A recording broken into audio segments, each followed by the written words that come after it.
제주도가 새로운 바이오 산업 육성 전략을 내놨습니다. 그동안 제주의 생물 자원을 활용해 기능성 식품과 화장품 산업 육성에 집중해 왔는데 부가가치가 높은 천연물 신약 소재 개발에 새롭게 도전하는 등 이 산업 영역을 넓혀 나가겠다는 겁니다. 송원일 기자가 보도합니다.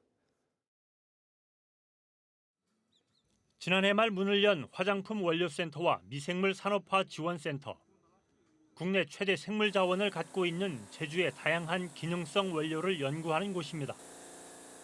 제주도가 2007년부터 지금까지 개발한 기능성 소재는 95건이고 124건이 특허 등록됐습니다.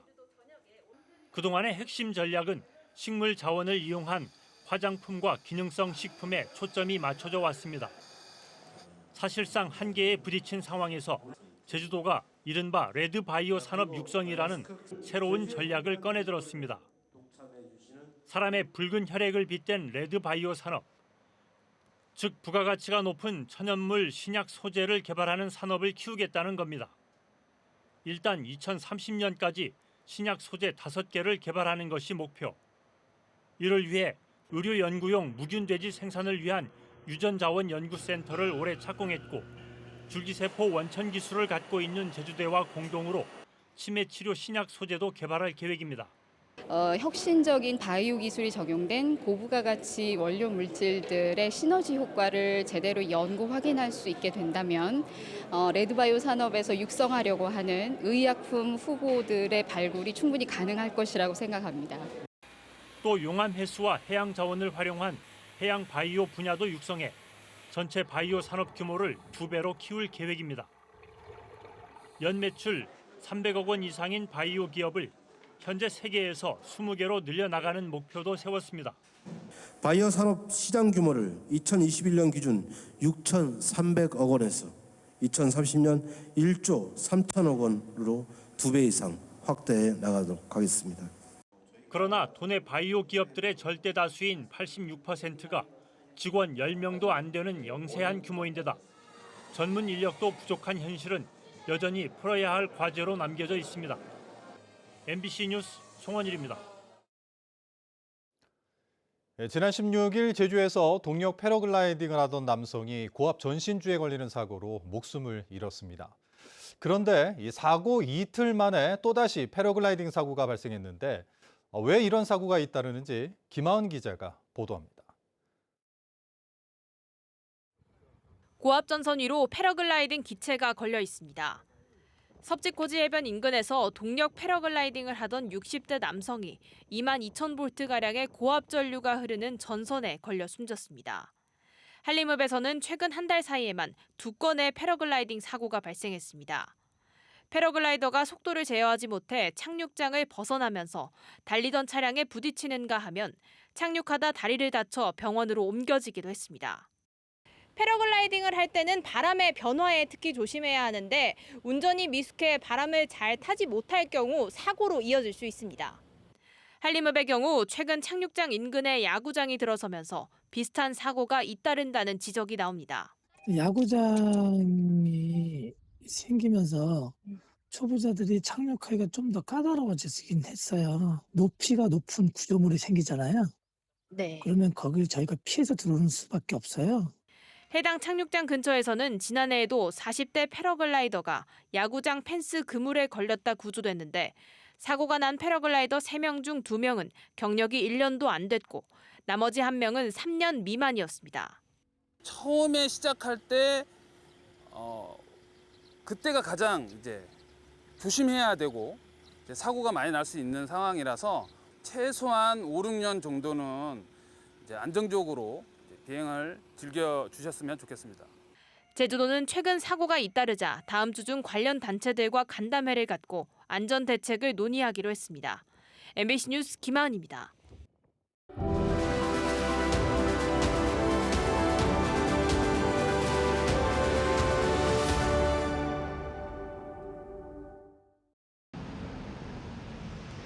일본 도쿄의 한 법률사무소.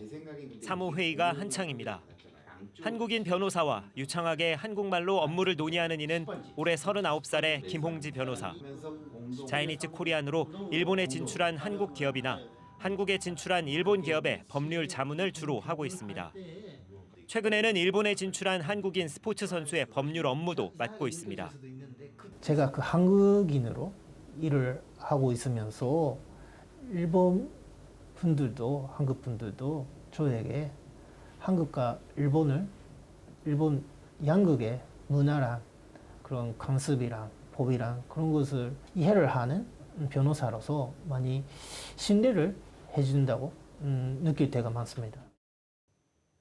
김 변호사는 조부모와 외조부모가 모두 제주 출신이고 부모 역시 일본에서 나고 자란 자이니치 코리안 3세입니다. 쉬는 날이면 할머니를 찾아 안부를 챙기며 자신의 뿌리를 기억하는 김 변호사는 자이니치 코리안의 인권 신장을 위한 여러 모임에서도 활동하고 있습니다. 김 씨가 변호사가 되겠다고 결심한 것은 고교 시절 한국 국적으로 일본에서 처음 변호사가 된 고 김경득 변호사의 강연을 듣고 난 뒤였습니다. 변호사는 그 인권이랑 자유를 지키는 직업인데 뭐 이렇게 그 사법연수원에 그쪽 자격을 만드는 것은 헌법 위반이라고 해서 사법연수원의 분들이랑 많이 교섭을 해가지고 어렵게 한국 그쪽을 유지를 하면서 사법연수원에 들어가셨다는 이야기를 듣고 진짜 대단한 일이라고 생각을 해가지고 많이 영향을 받았습니다. 한국적을 가지고 일본에서 활동 중인 변호사들은 200여 명에 이르는데요. 한국적으로 일본에서 첫 변호사가 된 김경득 변호사 탄생 이후 40여 년 만입니다. 고 김경득 변호사는 1976년 당시 합격률이 1.6%에 불과했던 일본 사법시험에 합격한 뒤 외국인에게 빗장을 걸었던 일본 사법연수소의 문을 열어젖혔습니다. 당시 사법연수소 인사국 임용과장으로 후에 일본 최고재판소 재판관을 역임하고 현재는 도쿄의 한 법률사무소 고문을 맡고 있는 이즈미 도쿠지 전 재판관을 찾아가 봤습니다. 이즈미 전 재판관은 일본 법조계에서 김경득 사건이라 불리며 큰 영향을 끼친 사건을 생생히 기억했습니다. 検察官とか裁判官はいりますよ。これは国籍がいります。ところが弁護士は民間の人ですから、弁護士になるためには国籍いらない。ところが弁護士になるための入り口の司法修習生のところでその国籍がいるとなると、実質上弁護士にも国籍がいるような形になるんですね。本当にこれでいいのかという、疑問が私は湧きました。 이즈미 전 재판관은 2004년 특별 영주자의 관리직 승진에 제한을 둔 것은 위법하다며 자이니치 코리안이 도쿄도를 상대로 제기한 자격 확인 소송에서 최종 변론을 맡은 고 김경득 변호사를 다시 만났습니다. 弁論がね、誠に凄まじいんだ。大きな声でね、もうとうとうとやられましたね。